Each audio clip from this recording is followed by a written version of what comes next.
we need to face something darker. Hell. Not the mythical underworld from ancient lore, but the personal hells we all go through. You might have experienced this. The heartbreak that rips through your chest like fire, or the loss that leaves an empty space nothing seems to fill.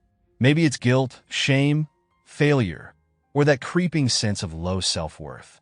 It's like being trapped in a mental storm that never clears, isn't it? Hell, for many, isn't a fiery pit or a far-off land. It's a moment in the mind, a state that consumes every inch of your energy, every corner of your thoughts, until you can't even find yourself anymore. It's relentless, suffocating, and blurs the lines between day and night, hope and despair.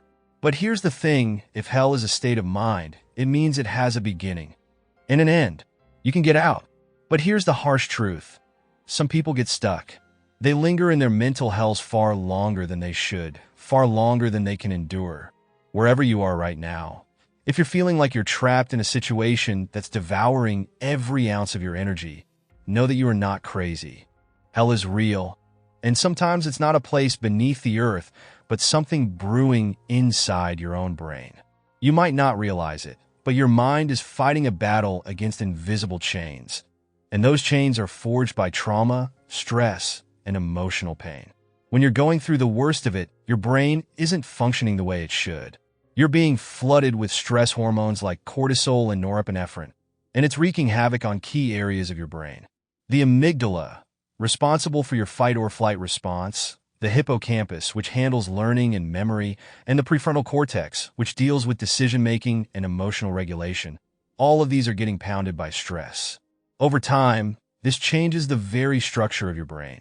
Veterans with PTSD have a hippocampus 6% smaller than average.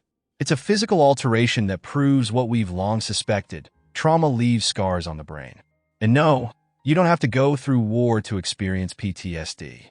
Trauma comes in many forms. It could be a series of small but devastating events, a toxic relationship, a job that crushes your spirit, or losing something or someone you love. Your brain can stay stuck in survival mode even long after the actual danger has passed. So how do we escape? First, understand that blame and shame are two of the most powerful forces keeping you locked in that mental prison.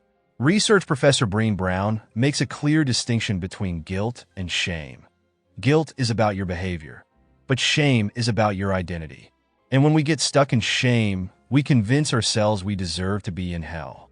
We become our own worst enemies. Here's the kicker. You are not a mistake.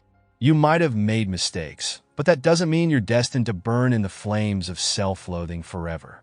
Whatever you've lost, whether it's a job, a loved one, your health, or even your sense of self, you need to realize it's possible to come out on the other side. Let go of the blame. Let go of the shame. Take responsibility for your future, not for the things that have dragged you down. You can't control what's already happened, but you can control what happens next. You have to keep moving. If you're going through hell right now, don't stop. Keep moving. Don't camp out in that dark place. One step at a time, one day at a time, even if it's just one tiny shift in your thinking each day. Less blame, more courage. We're here to remind you that whatever storm you're going through, you aren't meant to stay there. You are meant to pass through it, to come out on the other side, stronger and wiser. Keep going, one step forward, even when it feels impossible.